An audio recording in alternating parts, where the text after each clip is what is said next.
I want to thank you, the organizers, for inviting me. I'm been delighted to be here, and I learned a lot since yesterday. And also, I keep changing my presentation since yesterday because it's quite challenging to talk to gerontoscientists and talking about health system in a way that shouldn't be boring for them. So actually, I frame a little bit my presentation. So I talk a little bit about WHO is doing in the field of health system, integrate care for older people, but I move a little bit forward and concentrate more in the main concept WHO launched 3 years ago in the World Health Report on Asian health. That's the concept of intrinsic capacity and functional ability, and most importantly, vitality, that I think has a lot to do with biology of aging. So WHO in 2015 launched this report, World Report on Asian Health, and actually redefined what is health aging as the process of developing and maintaining the functionality that enables well-being in old age. What is transformative in this approach? That we shift from define health as the absence of disease, because as we age, we are going to have disease. But what matters for an older person is, although we have disease, we still can do the things that we value, that important for us. And in order to do the things that important for us, we need one thing that's actually is functioning. That's what we call now health. So intrinsic capacity and functionality, what is it? So WHO defines intrinsic capacity as the combination of individual levels attributes, physical and mental, including psychological capacities. It's under in skin, individual level attributes. Is your health. And functionality is the combination or interaction of your intrinsic capacity with the environment in which a person inhabits. Actually, it separates a little bit when you address interventions, focus on the individual, physical and mental capacity, or when you have to have interventions that includes also environmental intervention. So what the things that older people value? First is to meet their basic needs, to be able to feed himself, to be able to cook, to be able to stand from the bed. Secondly, to learn, grow, and make decisions. Be mobile, build and maintain relationships, and contribute. So this is based on research, and this is data from the World Health Report. However, to be able to do all those things that actually this is the domains of functional abilities, the key abilities that older people want to have as they age, we need key capacities in our body. One capacity is our cognition. Our mind needs to be able to remember things. Our brain needs to be able to have good executive function. Affect. The other is mobility, the physical mobility of the body, the capacity of the body to move around. Secondly is vitality. This is a concept that we can go more in depth later on. Then capacity to see and hear, and our psychological capacity. So this is the key capacities we need for the living, and conceptually, this is the domains of intrinsic capacity. So in the intrinsic capacity and functionality doesn't remain the same. It declines with increasing age. There is one period where we have high stable capacity. We can have hypertension, but still we don't have functional decline, for example. We can have disease, but our functioning may not be affected by the disease. So this is the first category. Secondly, there is a period where we starting declining our capacity, our intrinsic capacity.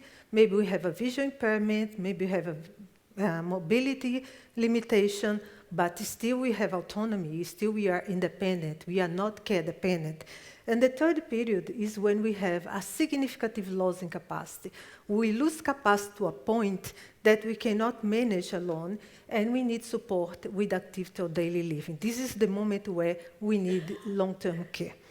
The interesting point of this framework is there are many things we can do across these categories to stop or delay the progression, the loss in intrinsic capacity across the life course. And this is the public health approach that we are proposing.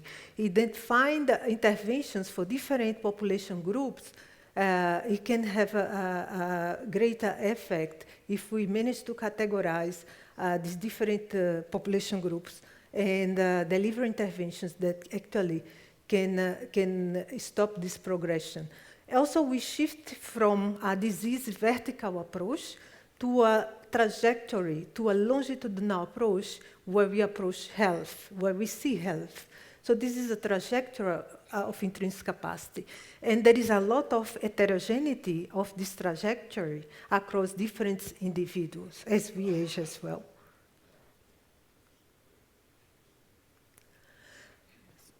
This is a target group for the program I'm going to explain now, the ICOPE, Integrated Care for Older People program.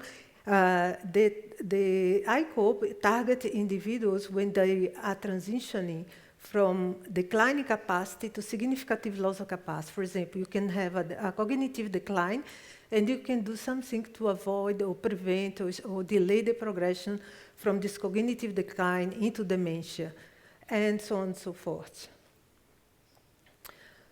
So this is the data from the World Health Survey showing reasons given by adults aged 60 years and older for not accessing healthcare services by countries income category.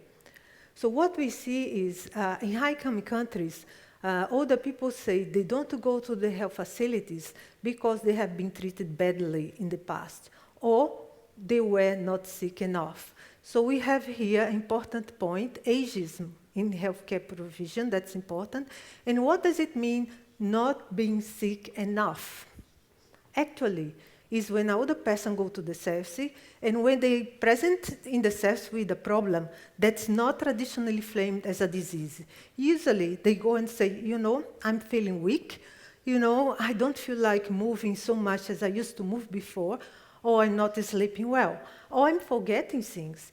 And what you think is the answer for the health, from the health professional? They will say, don't worry, this is normal for older age.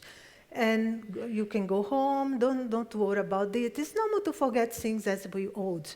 And actually, we lose an opportunity to intervene, to stop that progression from losing the capacity to care dependence in older age. So this is also a problem. The problem in low and middle-income countries and also in low-income countries, they are very similar. Actually, is with respect to transports or health services are too far where people live, or they are too expensive. They cannot afford the visit. Therefore, in order to provide care that works for older people, we have to 4 principles that are very important. First is providing care at the communities close where people lived. Community-based care, if possible, as much as possible, home-based interventions. Secondly, is provide person-centered assessment and care plan shared with everyone involved. And person-centered assessment is a lot. It has to be with shared decision-making, tailored interventions, personalized interventions, and when I say everyone involved, we are talking about multidisciplinary team. And when you talk about multidisciplinary team, we are talking about a transformation of the healthcare system. What we have today is geriatric specialty, geriatric care. We don't want only geriatric care. We want to strengthen geriatric, but we want also that the GPs understand aging and know how to do a person-centered assessment in older person. We want that the nurse understand aging. We want the community health worker know how to do with the older person when they go to do a home visit. What we have now in Africa are community health workers. They go at the home of the older person. There is a baby, they wait the baby, they see the baby has undernutrition, they look at the pregnant woman, they send the woman for natal care. If there is another person, what they do? Nothing. They don't know what to do. They don't have the tools. They could do a lot of things. They could screen that person. This person is at risk of codependence, but do they have the tools to do it? No. So this is what we mean by multidisciplinary teams. All professions working together to maintain intrinsic capacity and chronic and functional ability. Why all professionals has to work together on functioning? Well, we all know if someone here is expert in team building, organizational learning, you know to form a team, you need that everyone needs to work together for one goal. That's why teams work together. What we have now in the health system, we have a endocrinologist treating diabetes. This is goal, to control glucose on the body. You have the cardiologist treating hypertension. This is his goal, to maintain the pressure level and control the hypertension. And then we have different medications interaction, polypharmacy, fragmentation, discoordination. What if each health professional, be an endocrinologist, neurologist, cardiologist, would treat hypertension to maintain functioning, would treat diabetes to maintain functioning? The goal would be intrinsic capacity and functional ability, but of course they are working together in the underlying cause of decline in intrinsic capacity and functional ability. And the last one is engaging community and supporting caregivers. There is no way health services can work alone without involving the community, volunteers, association of older people, women, bring men to caregiving, bring inter-solidarity between generations, etc. Now, WHO developed this program that's called ICOPE, Integrated Care for Older People. It's being now piloted in many countries. ICOPE reflects a community-based approach that will reorient health and social services toward more person-centered and coordinated model of care that supports optimizing functionality for older people. The target of ICOPE, this is a target that every member state has agreed. I don't know if you know how UN system work, but WHO, World Health Organization, is a specialized agencies of the United Nations, meaning that our boss are member states. Member states fund us, and our work is to support member states. So 197 countries agreed to decrease care dependence in older age, to prevent care dependence. And what comes next? They say, how? How can I prevent care dependence? Tell us, WHO, tell us, world experts. So we took 4 years looking at, for example, I don't do primary research. What I do is knowledge translation. When I was thinking about this presentation, I was thinking, what is interesting? When we talk about knowledge transfer in this meeting, we talk about how we transfer the research I do in monks to humans. And the next step is from humans to clinical trials. And what I do is I take all these randomized control trials, meta-analyze them, and see if there is a real effect, and then issue a recommendation, and has to be endorsed by a panel of experts. So actually, to issue the guideline on community-level intervention to manage declines in intrinsic capacity, we looked at 600 randomized control trials on multimodal physical exercise, on oral nutrition supplementation, cognitive stimulation, cognitive training, psychological interventions, interventions to combat social isolation, to prevent falls, and to manage polypharmacy. And we have here 13 clinical recommendations that actually these meta-analysis, Cochrane systematic review show has an effect in prevent care dependence in older age. And this is what we call the ICOPE package of interventions that we are implementing in countries. So basically, the appropriate approach is to screen for the client's intrinsic capacity in the community. So there is a screening tool that takes 6 minutes to be implemented. Those with the clients are referred to a primary healthcare clinics for a person-centered assessment of the health and social care needs. And with the result of this assessment, the multidisciplinary team should design a care plan. Of course, in the care plan, you have pharmacological intervention to treat disease, but most importantly, you have the so-called functional interventions that strengthen resistant exercise, oral supplemental nutrition, home adaptation to prevent falls, cognitive stimulation, just an example. And those functional interventions has to be given together. In the 1st of October, we're going to be launch the handbook for health professionals on how to do the person-centered assessment.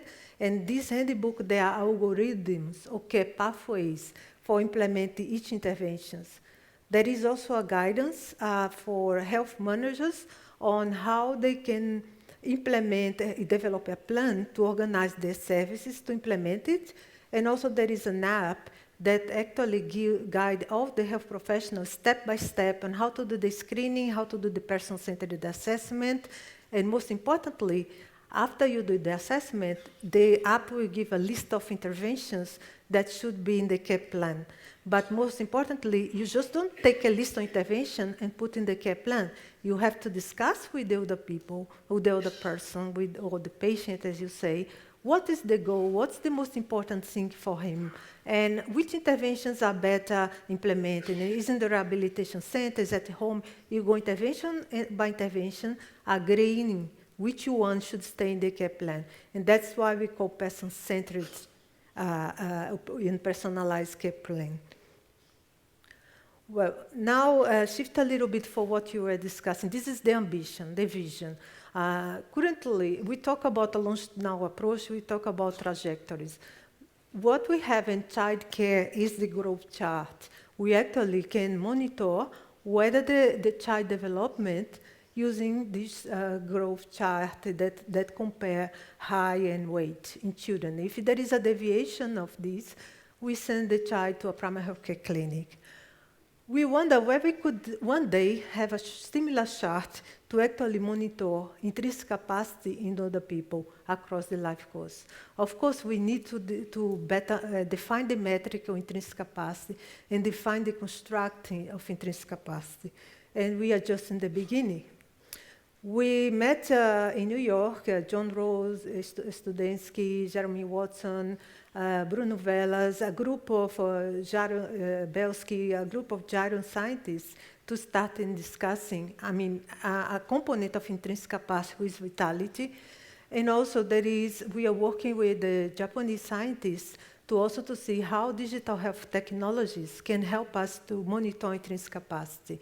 They have a mobile phone that actually has it combined the pedometer with the voice recognition technology. So the pedometer actually monitor your gait speed daily, and while you talk with the telephone, your vagus nervus that is linked with your brain can capture data about your mental state, basically cognition and data on mood as well. And it just has been already validated, but we have a long way to go to get the right algorithm, and maybe in 10 years this will be used, but something we are exploring. And this is a vision for the future. This is a study that's in press that's going to be published in the BMJ about the structure and predictive value of intrinsic capacity, and in a longitudinal study of aging. Actually, we use the English longitudinal study and exploratory factor analysis to actually come up with the 5 domains of intrinsic capacity: cognitive, sensory, locomotor, vitality, and psychological. And you see in vitality, there are some biomarkers here.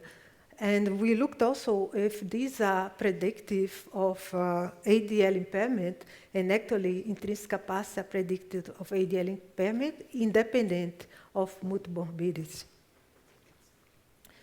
So there is a discussion of this monitoring intrinsic capacity, so we have to shift the focus from clinical disease endpoints to multifaceted traits and longitudinal trajectories that would allow to consider health from the perspective of another person's trajectory of functioning rather than disease or comorbidity they experience at a single point in time.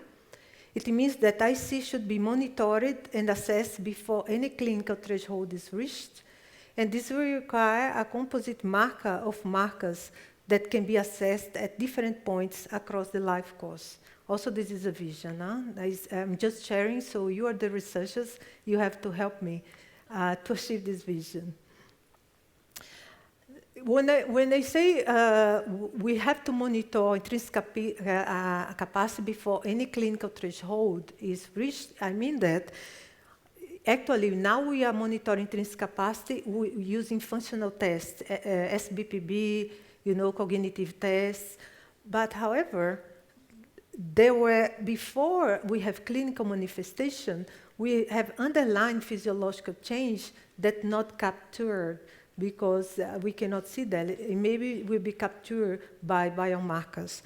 Therefore, that group in New York tried to discuss what exactly vitality is. So you see here in the top, this is the expression of intrinsic capacity. They are expressed like cognitive decline, mobility impairment, vision loss, hearing impairment, or subthreshold depression, is more or less how clinically it's expressed a decline in intrinsic capacity. But how this would be expressed? So we know that we would need a multi-system model to actually inform this concept and also to inform the validation of this concept. And there were many questions on how for example, this interaction and the hierarchy on this model would be. But the ambition is to have actually a panel of biomarkers that could have clinical relevance. We know that in this multi-system model, cellular level, molecular level, and physiological system level, there is a multi-system that has interconnected pathways that may have different way to express itself. So it's a very complex conceptual model that we need to develop. So, but basically what we are doing now, and I saw we are doing this meeting, is actually try to correlate molecular cellular level change or physiological change with disease. And of course, for example, cardiovascular disease is related with inflammation or changing gut microbiota, etc. There are physiological systems interacting leading to cardiovascular disease. But what we are proposing is to change from disease to function and actually have something where we can correlate the molecular cellular level with the change in physiological system and organ system, and then with the expression that is expressed as functional decline. And I think some speakers have said that before me in a different way. So, okay, now the group who met in New York, they said also we need to unpack vitality. Vitality is defined as the biological change to maintain homeostasis and maintenance to everyday is not stressed, everyday changes. And sorry, I forgot the exact definition, but it's not about shock, external shock, but it's maintaining homeostasis in your everyday life with the stimulus we have in everyday life. And for that, we have three elements. One is stress response system, energy, and damage repair. And I don't have time to go into detail here. I just want to prompt, because this is a geroscience meeting, and it will be interesting to go more in depth on this idea with you all. But basically, the group concluded, and I'm sharing just the result of the working group on the clinical consulting on health age. The group concluded that vitality described aspects of the complex systems that allow an organism to maintain homeostasis in the face of typical daily exposure. This is the terminology I was looking for, typical daily exposure, not shock like frailty. And then trying to describe also vitality, trying to describe complex dynamic systems need to at least include 3 key mechanisms: stress, energy, response, and repair. There are lots of available organ system physiological markers that could be tested. Some physiological biomarkers are useful in prediction of health outcomes, mostly related to chronic inflammation. Few, if any, molecular aging markers that can be used to assess physiological reserve. And biological discovery in this area remains promising, but not ready for prime time.